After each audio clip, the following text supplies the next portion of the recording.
But they've always been good to me, Hollywood. They supported me, when I was really struggling, and they came and helped me out and gave me a few horses. And they've been a big part of my career as well. And I can't thank them enough for what they've done for me. Especially Owen and Devon. They do a lot for the game, and I was happy to see them get their 101 winners for the season. Oh, it's phenomenal.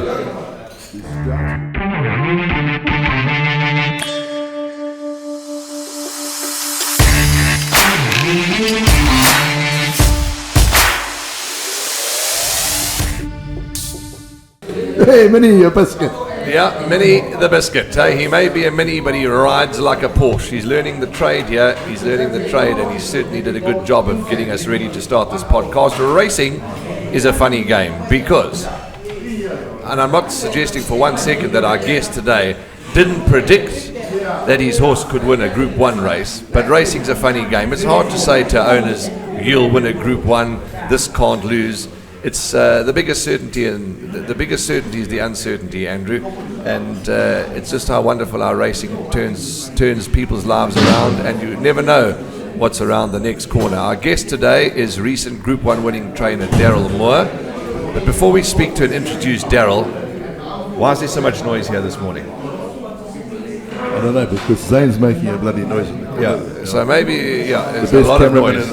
in the gold circle, Yeah, he's the best. But anyway, maybe they can lower their voices a little, but I suppose it all's part of the atmosphere, and you can hear us with our speakers right close to our mouth. Darryl Moore is our guest.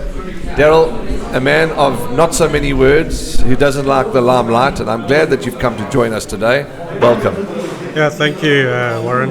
Thank you to you and Andrew for finally convincing me to join you guys. Yeah, well, we tried it a few times and you chickened out, you bastard. I have. But Warren twisted my arm last week, so I gave him. Yeah, well, at least you got a Group 1 under your belt before you arrived. Yeah, yes, well, that's what you were making us wait for. You were saying you wanted to make it a proper occasion before you came to our podcast. 100%. I'm a different man now. Daryl, thanks for your time and thanks for joining us and taking time out of your busy morning. But we talk about Group 1s and we'll get to that in a moment, because I had the privilege of interviewing you that day and being right there at the coalface when it all took place, and we'll come back and talk about that. But not many people know you do come from a racing family. Let's talk about your family. Tell us how it all, rewind the clock to when you were a kid and how it all started. He's got a pedigree like Northern Dancer. Yeah, he's got a fabulous pedigree. In fact, in the old sales, on the yearling sales, they would have the blue pages or the gold pages or whatever, the elite set, and then the rest of the sale. You would fit into that category. Definitely, yeah. So I was born into a racing family. My dad obviously being a jockey, Robert Moore, and my grandfather just started training the year I was actually born. Okay. So as long as I can remember, I've been going to stables and to the races, and it was always destined for me to become a trainer. Are you finding it a bit Tricky now, but he must be about the youngest bloke in the game at the moment. It's really tough, Andrew. A lot of the bigger owners, they have their trainers that they've been with for years and years, and you find that you don't get that much support, and it's been an uphill battle, and it still is an uphill battle, to attract clients to the yard, especially for a young guy like myself. But hopefully, after winning this Group 1, it opens up a few doors, and the bigger guys can see that us young guys can. You actually know what you're doing. Yes, that's a big thing in this game. Yeah, self-promotion. It's self-promotion, absolutely, because not everyone's going to be around forever. So the generations have to come through. And talking of young trainers, the podcast, yes, is about you, but I think we're very lucky in this country to have some young, talented horsemen and horsewomen, because we have to invest in them because they are the future. Yeah, definitely. And this past winter season, I might be wrong with this, but I think the two youngest trainers in KZN were the only two that won Group 1s this past season, myself and Gareth Van Zyl. That's an interesting stat. No, it's good, because finding new owners is difficult. I know that the older trainers, blokes like Dennis Dry and all that, they've got established clientele. They do. They know everybody. They know the stud farms. They know they've been around for years, so they're established. But even them struggle sometimes. Yeah, absolutely. The senior stables struggle. But Daryl, how do you face the challenge? Because by your own admission, you are a bit of a shy character, and you like to keep to yourself. But unfortunately, that's not a good thing in the training department. You've got to be a little bit outspoken. You've got to, have how do you deal with that? Because we've all got our own personal challenges. But because you need to be master of everything when you're a trainer. Yeah, I think that is one of my drawbacks. Is I am a quiet person. I like to keep to myself. But I like to let my horses do the talking. And obviously a small yard and the numbers are against us, but we've had a good season this past season. I think we only had about 11, 12 horses throughout the season, and we ended up with 11 winners, 12% strike rate, and came home with a listed and a Group 1. So something that we're very, very proud of, and that we're going to try better every year. So hard work, and just hopefully, like I say, that Group 1 could attract a few more clients. Your dad, back to your dad. So he trained. So from the day you were born. I mean, you were in a racing household and in a racing family. Your grandfather. Let's touch on him for a moment, because in his own right, top jockey, top trainer, and still very active in your life today. Thank God. Yeah. So I joined up with my grandfather in 2014, and. We were training together, but obviously under his name. Then we went into partnership, and then I think about 3 or 4 years ago we put it into my own name. So my grandfather's still very much involved, but in the background these days. He hasn't been to the yard I think before COVID was the last time. Especially with his age, it wasn't safe for him to be travelling around and that. But he's only a phone call away if I need advice or anything. It's Ivan Moore is your grandfather. Yeah, Ivan Moore. Yeah, I did say Ivan. No, I you didn't didn't. say anything. Okay, Ivan Moore, absolutely. How old is Ivan at the moment? I think he's 85. Sure. And we haven't seen him for a long time, as you say, with COVID and travelling and being housebound. But he's still strong and he's well in himself. He works in the garden every day. Okay. He's up on the ladders painting, this and that. I think he still thinks he's 40. The way he carries on. That's the way to go. He must have been so overjoyed with the first Group 1 win. Yeah, he was. He was one of the first ones to call me, and he was really happy. Let's talk about the stable in general, because we don't want to only focus. A detour now. Yeah, I want to What make a about detour. Robert? What do you want to What talk about about? his Robert? father? I want to talk more about Robert. Okay, talk more about your father. We've got to go down the pedigree, man. Okay, so Robert, we've spoken about Ivan, grandfather. Robert, he's still involved in the industry today in a big way. Yeah, my dad obviously runs the academy up in Joburg, the main riding master in South Africa, and he does a top-class job with all the appies that he gets. When they leave here from Durban to go to him, the appies improve their riding so much, and it's because he takes a lot of pride in them, and he tries to do the best for them. I've got a bone to pick with him because he picks all the best ones. We left with the kamikaze. Going to the stable, talking about the stable, you say you're a small but competitive stable, and the results this past season have been good. There have been other horses that you've trained. We'll talk about the Group 1 in a moment. But you like them to be competitive. You want your horses to do their best every time, like everybody does, but that's why the stats are so good. Yes, look, we try not to keep bad horses. If they're no good, this game is too expensive to have bad horses in your yard, and we don't want to go to the races, expecting to run a bad race. So we'd rather move those type of horses on, and that's probably why I haven't grown much over the years. But we like to keep the horses that are going to be competitive, and like I said, it's an expensive game, so the owners want to return on their money, so we like to make sure that we're competitive for them. Yeah, and it's not a good policy to keep bad horses in the yard just to fill the boxes. eventually you get a bad name. Yeah, exactly, and it can create bad vibes between yourself and Sure. an owner as well. So rather just cut your losses earlier. Yeah, so you've got to do that. To any advice that not that I have people asking for advice, but anyone that is the right thing, you've got to cut your losses. It's no good hanging on to a bad horse and hanging on. It just makes everybody sour. It makes the trainer sour, makes the jockey sour, the owner sour, and there's so many but then you get some homes. owners who don't want to leave their bad Well, then horses. they mustn't moan when the bills keep coming and the horses are not performing. But that's just one of those things. And there's things for horses to do after their racing life and move on and buy another one. Priggy Sundaram is a man who's larger than life. He's passionate. How did you and Priggy meet? Well, Priggy was originally with my grandfather, and they had some success together. And then Priggy went a bit quiet from us for a while. And then my grandfather phoned him one day and said, please can you support Daryl? And that's how the filly actually came about. Priggy bought her at the sale, and he's been supporting us ever since, and I'm sure he's bought a couple more babies for us, so we should be growing in the next few weeks. When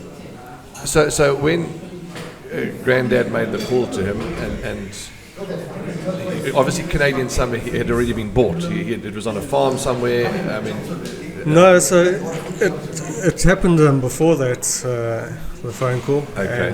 and then obviously the sales were coming up, and Priggy kept us in mind, and he's a man that keeps his word, and he bought her especially for me. Okay. And he actually bought 4 on that particular sale, and I actually wanted another horse, but he had already given that to someone else. He said, this filly's for you. Sure. So luckily I went with him. Yes, isn't it amazing, Andrew? You would have seen that too in all your years of experience in the industry. How many times, or if you go take a trainer to a farm and there's 6 horses, and the trainer will say, no, but I want those 4, I don't want those 2, and those 2 are the ones that, and it happens, it just happens the way of the I mean, I've done it many times, it happens. But so he had earmarked a Canadian Summer to come to you. So it's obviously a fair Judge of the horse. Yeah, he is. Priggy's got his ways, and over the years he's been in the game for a long time. He does his own selecting. He does, yeah. Yeah, I've noticed that a lot of the time, in fact all the time, he does his own selecting. He's got in mind what he wants to buy, and he goes and has a look at the horse, and then he'll ask me to come have a look as well, and we look at it together, and if we like the horse, we go ahead and buy it. So Canadian Summer arrives at the Darryl Moore Racing Stables, and at what stage did you think, well, we could be onto something good here, we could be onto something that's got ability? Well, Warren, she's exactly like her trainer, very laid back. She didn't show us too much in the early stages. She had these big long ears. She almost we actually nicknamed her Floppy because her ears Floppy were ears, floppy, all over the place. But we gave her a first bit of workout. We were happy with what we saw, and then her second bit of workout, we thought, sure, this can run a little bit. And once we started putting her upsides and working her with another horse, we realized that she could be quite decent. And we don't really tune our horses up first time out. We like them to come on with their runs. So once she had her first race, she ran second. We said, no, this is a really, really nice filly. And but she hasn't missed a check. she hasn't. She's run 5 times, 3 wins in 2 seconds. So. And Jason Gates, the love affair between Canadian Summer and Jason Gates is huge. It is. Jason obviously rides a lot for Priggy. So he's come round and worked the filly basically from the beginning when we started doing fast work with her, and he's never really missed a morning since then, and he's got to know her very, very well, which has helped because she's the type of filly you can't really boss her around. if you do, she's just going to dig her toes in and not do what you want her to do. But if you can't do her and look after her, she'll look after you. The noise in the clubhouse is quite loud, as you can hear, but it's good. We don't want to deny people having a wonderful time, because that's what you do when you come to the clubhouse. You have a wonderful time, you meet up with your friends and fellow trainers, you have a delicious breakfast, you look at the view. So pardon the noise, we're well aware of it, but I'm not going to go and tell them to shut up. I mean, Why not? Because we can't be grumpy. I mean, they're enjoying themselves. Shut up, mate. And we can tell anybody anything, but no. Come to the clubhouse, it's open to the public, and you can hear the vibe and atmosphere. It's a Thursday morning, and it's just great fun to be here. Saturday's even worse. Daryl, now let's talk about the day the Group 1 arrived. Nerves, obviously, on the morning of the race. Nerves, or with your calm demeanour, were you okay, or are you still nerves? No, it was nerves the whole week going into that race, Warren. It was really nerve-wracking that whole week. I didn't really take my eyes off Canadian Summer the whole week going into the race. We did a last bit of workouts, I think, on the Tuesday, and after that I phoned Preggy, and I was quietly confident. I said, I understand it's a grade 1 and I respect everyone that's in the race, but it's going to take a good horse to beat her on the day. Sure. And she left it a close call, so the nerves afterwards were even worse. Did you watch the race with Preggy? Or? No, so Preggy, he watched it in the parade ring, and I watched it up in the grandstand. I got my spot where I like to watch my races from. Yes. And yeah, when they went past the post live, I thought, sure, I think we might have been beaten. And then I watched the slow-mo again, and I thought, oh, we got a chance. I think we've actually won it. Daryl, So you must have. I saw the photo, it was that. yeah, It's far too close for comfort. it was. And then ringing around waiting for the number to go up. That must be the No, worst. especially when they put the sash on the Yeah, I think that was probably the longest 4 or 5 minutes of my life. And you have people from the top shouting, "Don't worry, you got it." People shouting at Calvin, "Don't worry, you got it." So How was that atmosphere? Hey? Well, that was nerve-wracking. I mean, I was standing down there with you guys, and that was really goosebump stuff. it was. You can't even explain it. You can't put it into words. So. And then, of course, when the numbers went up, and you saw, I mean, that was just almost like they'd taken 10 tons of weight off your shoulders. It was, yeah. It was. There was so many emotions, obviously, going through you. I remember after that. and we commented, and it was so wonderful. People say, "Oh, you mustn't be emotional." I think it's a lot of hogwash. If somebody's a non-emotional person, you can't make them be emotional. But sometimes you interview owners and trainers, and they get emotional and they cry. It's okay to do that. It's good, And I remember when I was chatting to Daryl, from the time we started to the time we ended, he didn't stop shaking. I even said, and that was just nerves and emotion and happiness. I think the adrenaline, the nerves, everything. Yeah, I think I only sort of relaxed probably about an hour and a half, 2 hours after the race. How did you celebrate? Myself and Preggy and then Jason came up and joined us, and we just shared a beer together, and we're actually home early, I think 7:30, and we crashed out. I think You get exhausted. all the emotions in that quarter. A day at the races is you get home, you're tired. The emotions, the saddling, the up and down, the entertaining the owners.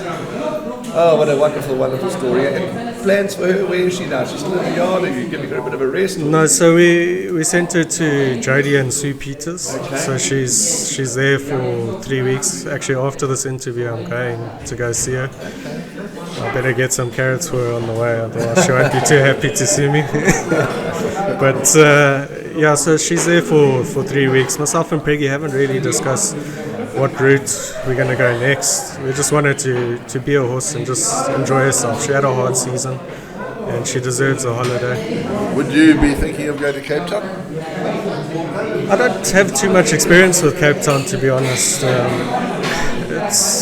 I'd probably be more comfortable in Joburg than Cape Town, but I'm not saying that we won't look at it. I mean, it's always a possibility. Because the fillies guineas must be an option. It definitely is. I mean, it's in the back of my mind, anyways. But like I say, I still have to. Bring you to hire an airplane and fly down. Talking about Preggy, he's owned horses for a long time. Those green and black silks, and he's been in the game for a while. I can't remember, so pardon me if I've made an error, but would you say or that she's maybe, you know, it was his first Group 1? I mean, so it was the first Group 1 for all of you, Preggy and Jason. So probably she's the best horse he's owned. I think Preggy's had some decent horses along the way. Yeah, I think he's had a few. I might be wrong myself. Maybe a couple Group 2s, Group 3s around there, but he's never had a Group 1. So I'd say Canadian Sun is probably the best horse he's had. You know. I would be happy with that comment. I mean, you know, yes, although you might have had a horse that's won 8 races, the Group 1's the heart, you know, the pinnacle. But it would be remiss of us not to mention Charles Laird. Yes. You were assistant to him for about 7 years. Tell us your working path. I mean, yeah, because you have worked with more than Charles. So tell us about your whole working career. So I left school and there weren't many jobs going around. Okay. Sorry, I'm going to interrupt you. So always talk about school. Where did you matriculate? In Centurion at Sutherland High School. Okay, so you haven't got a chirp for that, eh? You're happy. You're okay. If it said Michael House or something, you would have moaned, right? Carry on. Yeah, so I left school, there weren't many jobs going around, so Gary and Jackie Jolliffe, they had a spelling farm there at Rankies, at the back of Rankies there.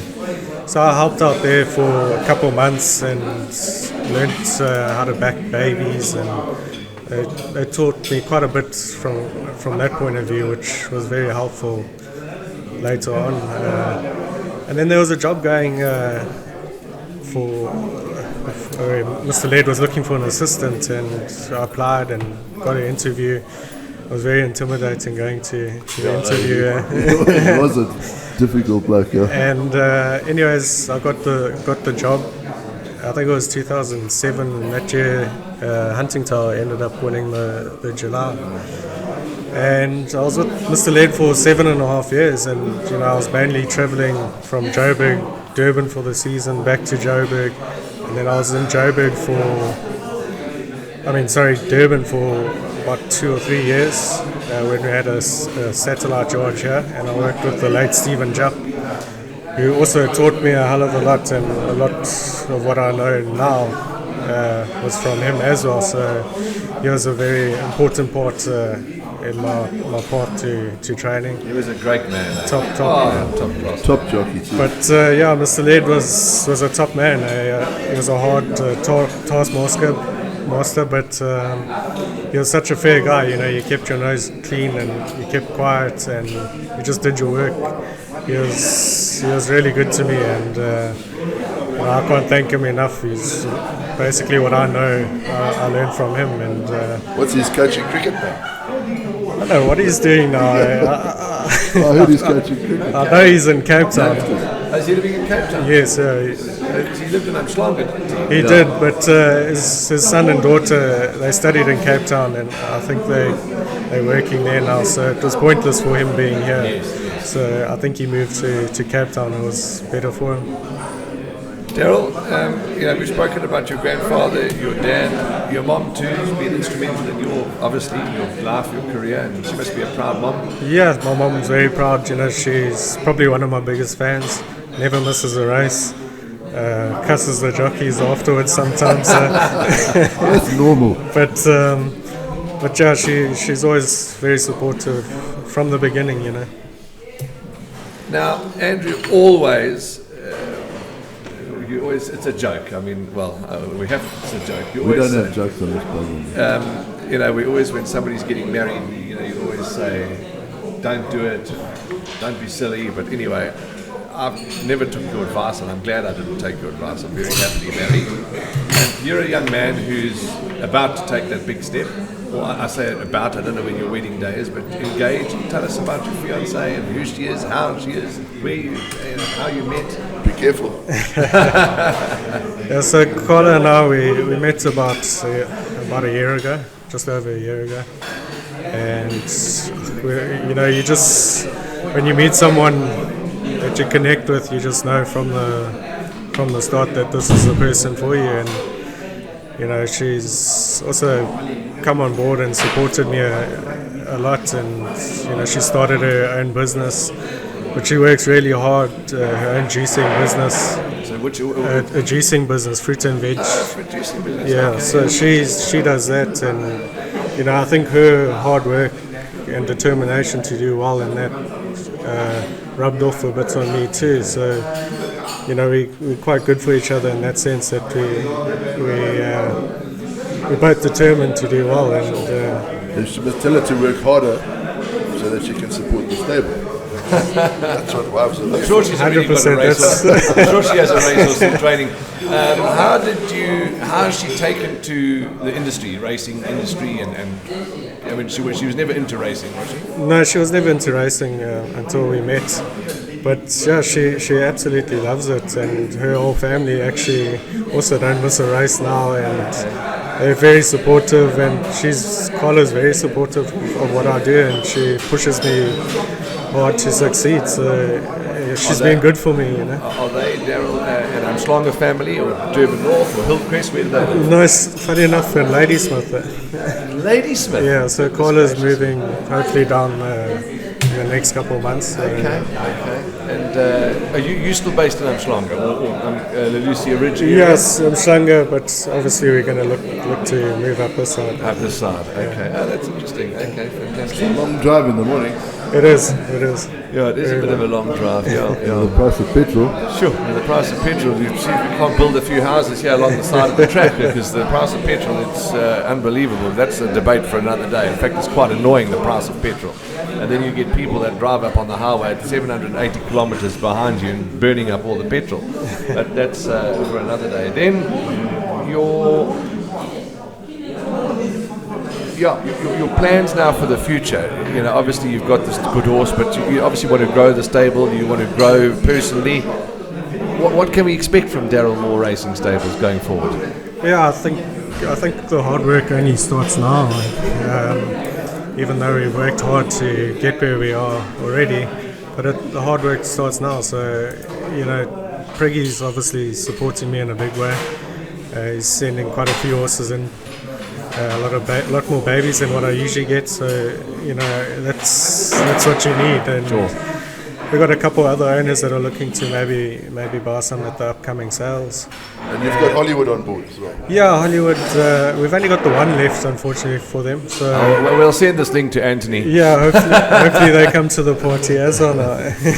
But they've always been good to me, Hollywood. They supported me, when I was really struggling, and they came and helped me out and gave me a few horses. And they've been a big part of my career as well. And I can't thank them enough for what they've done for me. Especially Owen and Devin. They do a lot for the game, and I was happy to see them get their 101 winners for the season. Oh, it's phenomenal. He's down to earth. Easy. I don't see him from one year to the next, but when I see him, Absolutely. Okay, yeah. He's a very nice guy. He's always got time for you. Doesn't matter who you are. And you know that I had to go to the head office the other day for something, and most of the staff in shorts. It's just, what do you get dressed up for? Do you have you worked out a wedding date yet for you and Carla? Yeah, I think the 4th of February. 4th of February. Okay, so early next year. Yes, fantastic. Okay. And then the following day we're going to the Maldives for 10 days. So I'm looking forward to it. No, you've got to have a honeymoon. You've got to have hard work pays off. That's for sure. Hard work pays off. No sponsor for the stable yet. Hollywood, they sponsor the yard. No, I don't have a sponsor for the yard. You should approach them because provided Hollywood, get involved, that could be an option. Yeah, hopefully. Yeah. Always open. Everybody's left. The noisemakers have left. You see, the noisemakers have left. They've had their breakfast and they've all gone home to have a good sleep. Because when you have your food, you want to go and sleep. Daryl.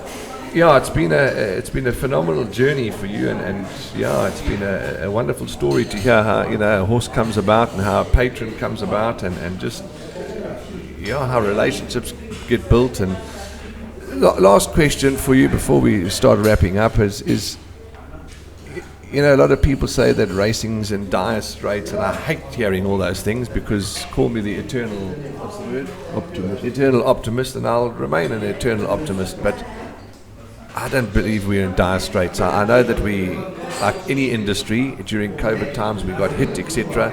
But the support of horse racing amongst the community, especially here in KwaZulu-Natal, is strong, and in the country, I believe, is strong, and that's good enough to raise the industry. But as a young trainer, what are a few of your concerns, or are you happy that we're going in the right direction? Warren, I think there's always concerns. Obviously with COVID, every company took a knock, and including myself and many other trainers and businesses and that. But all we can do is be positive and try and make the best of the situation that we're in. Whatever life throws us, we just make a plan and work with it. So as long as it's safe to say, the parting shot is, as long as racing is alive, as long as, please God, we're all alive, you're here to stay, you're here for business, and let's get going. Yes, that's what we're here for. I want to make a success of myself and my business. I'd love to try to grow my yard and be a successful trainer. How many horses have you got at the moment? I've got 12 at the moment. Okay, and your optimum, obviously you'd like 112, but... I think for me, I'd like to have about 30 to 40 horses. I think that's a nice number to have. Yeah, absolutely. That's where I'd like to build up to, and probably my ideal number. But obviously, if we ever get offered more, definitely take them. Yeah, absolutely. Andrew? It's really nice that a 12-horse stable can actually win a Group 1. It just shows you what people are capable of. Yeah, good point. Damn good point. Yeah, definitely. I think, there's a lot of good trainers here, and just, like I say, we don't have the support of the bigger clients. But when you got a good horse, most of us, we can train with the best of them. You haven't had any offers? Because usually the bloodstock agents, as soon as the horse crosses the line, they've got fun. Well, not to me. I don't know if Preggy got any offers, but you give me that impression that, if there were an offer to come or whatever, that's Preggy's business. You just here to train and do your job. Yeah, that obviously is Preggy's business, but if you ask me what I think, sure. I'll tell him exactly what I think we should do. But Preggy is a successful businessman himself, so I'm sure he's quite capable of making those decisions. Daryl, do you have I'm not answering the question for you, but whether you're having just the 12 horses, do you have a Facebook page and an Instagram page, and because there's got to be ways of growing the yard. Yeah, we've got a Facebook page, More Racing. We're not very active, but we do post every now and again on it. Yeah, because one thing I've learned along the way, there's enough cake for everybody in the industry. There really is, and you're quite right. We've got some talented young horsemen and horsewomen. But it's been absolutely fabulous to chat to you and to come and hear your story. As I say to all our guests, we could go on for hours, but we haven't got hours to go on with. But yeah, you made KZN proud, you and Gareth, and every trainer that competed in the champion season. It's a tough time to compete, and KZN trainers held their own. But particularly to you and Gareth, who won the Group 1s, and I'm sure that all your colleagues would be proud and happy for you guys.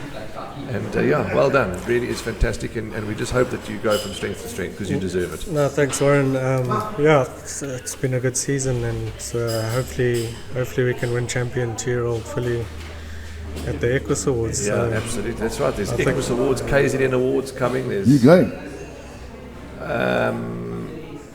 Hopefully. Hopefully. I've scratched. Have you scratched from the Equus? Scratched, eh? Yeah, I'd like to go. It's always an enjoyable function. And you can't wear shorts and slops there. No. You can't wear shorts and slops. But lovely, Daryl. Before we close up, you just sit and relax for 2 minutes. Andrew and I just quickly touch base about a couple of things. Tomorrow night is the second leg of the global team horse racing. What did you think of the first set? Bloody noisy. Noisy. But I think it's a good concept that Well, it seems to have taken off. Yeah, some people will not like it, some people will like it. It's the same as everything in life, but I think it's a good idea, and I thoroughly enjoyed the first evening. It'll be interesting to see on Saturday morning because Spooky Humby's got 2 runners on Friday night. Yes, I'm racing against him in the one race. At all. He doesn't like the noise. Okay. Did you have a run at the first meeting? Yeah, I did. Okay. I had 2 runners on the evening. It was a bit rushed, but it's hectic. You've got to settle before the other horses. Yeah, it is rushed, but we've got to embrace the concept. We're saying anyone that comes to the table with something positive and something to try and grow the game, we can't knock it. We've got to try and embrace it. And if we do want to knock it, it's got to be in a constructive way. Have you got tomorrow night? I've got 3 tomorrow. 3 tomorrow. Well, you might as well tell us who they are. I haven't had a chance to study the card. Who's running tomorrow night? I've got Central Tower running in the first. First run was a little bit disappointing, hoping for a better effort. The same goes for the second race, Musharaya. And then I got Nkalanzinzi for Hollywood running. Okay. So hoping she's been a bit disappointing since she won her maiden. So we're trying a few different things tomorrow. Chief Priestess, tongue tie, and back on the grass. So hoping she can improve. Okay, lovely. So Equus Awards, KZN Racing Awards, those are all still to come. Global Team Horse Racing, so lots of action. What else? Anything else to report? No. Your computer's going to be fixed and I've got a new one, so we're back online. I think we should swap computer. No, no one's going to take my laptop. But Daryl, 15 years old. Thanks very much for your time, and we wish you all the best. It's been a pleasure sitting and chatting with you, and look forward to your next winner. No, thank you very much. Thank you for having me. No, lovely. Well, that's a wrap from Andrew and I and Darryl Moore, a young, exciting trainer who certainly made everyone stand up and take notice, booting home Canadian summer in the colours of Priggy Sinasundram. That's a wrap from all of us. Be safe, be kind, be nice, and as always, we'll see you in the number 1 box.